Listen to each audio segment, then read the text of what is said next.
Assalamualaikum warahmatullahi wabarakatuh.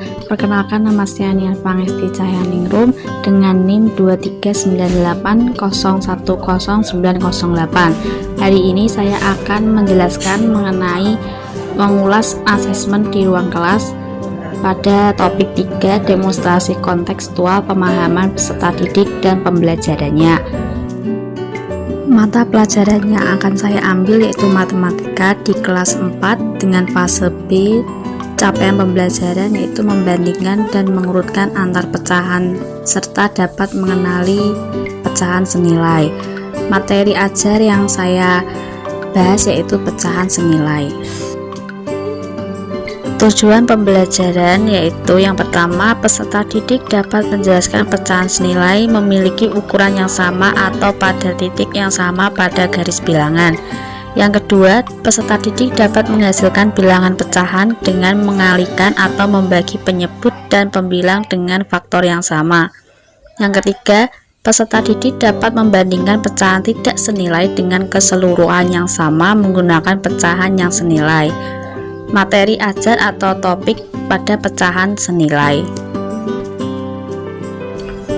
Kemudian untuk asesmen yang saya gunakan, yang pertama jenisnya berupa formatif yang dilakukan selama proses pembelajaran berlangsung, dan bentuk asesmennya dari sikap melalui observasi profil pelajar Pancasila dengan 3 dimensi meliputi beriman dan bertakwa kepada Tuhan Yang Maha Esa, gotong royong dan kreatif.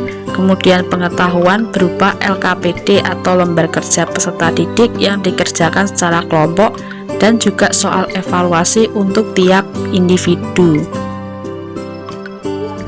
Bagaimana dalam asesmen tersebut ia menunjukkan kesesuaian dengan tahapan perkembangan peserta didik. Asesmen pengetahuan berupa penugasan yang diberikan guru telah menyesuaikan dengan perkembangan kognitif peserta didik dengan memberikan soal tertulis berupa perintah untuk mencari pecahan senilai berdasarkan garis bilangan pada LKPD, serta menentukan perbandingan dari pecahan yang berbeda, serta mengurutkan pecahan dari yang terbesar ke yang terkecil.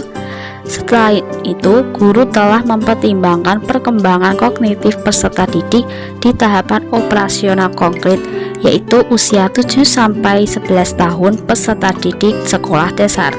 Pada tahap ini, peserta didik mampu menggunakan pemikiran logis, namun penerapannya masih pada objek yang konkret, sehingga dengan bantuan gambar pizza atau lingkaran, anak-anak mampu memahami pecahan senilai. Misalnya, setengah pizza sama dengan 2 potongan seperempat pizza. Bagaimana dalam asesmen tersebut ia menunjukkan kesesuaian dengan perlunya mempertimbangkan aspek lingkungan budaya dan karakteristik peserta didik. Dalam rancangan modul ajar ini, ada beberapa bagian yang menunjukkan kesesuaian dengan mempertimbangkan aspek lingkungan budaya dan karakteristik peserta didik, seperti memasukkan contoh yang relevan dengan kehidupan sehari-hari pada saat pembelajaran materi berlangsung. Guru dapat memberikan contoh berupa menghitung bagian dari makanan seperti pizza atau coklat dan lain sebagainya yang pernah mereka jumpai di lingkungan yang ada di sekitar mereka. Kemudian, bagian mana dalam asesmen tersebut yang menunjukkan kesesuaian dengan kemampuan peserta didik? Kemudian dalam rancangan modul ajar ini ada beberapa bagian yang menunjukkan kesesuaian dengan kemampuan peserta didik, seperti memberikan evaluasi di akhir pembelajaran dengan memberikan soal pilihan ganda untuk mengetahui apakah peserta didik sudah memahami atau belum. Bagian mana dari asesmen tersebut yang menunjukkan kesesuaian bahwa sudah memberikan ruangan bagi peserta didik untuk memberikan umpan balik terhadap proses pembelajaran mereka. Jadi, guru dapat memberikan umpan balik berupa remedial dan juga pengayaan dengan cara memberikan soal yang lebih sulit pada pengayaan.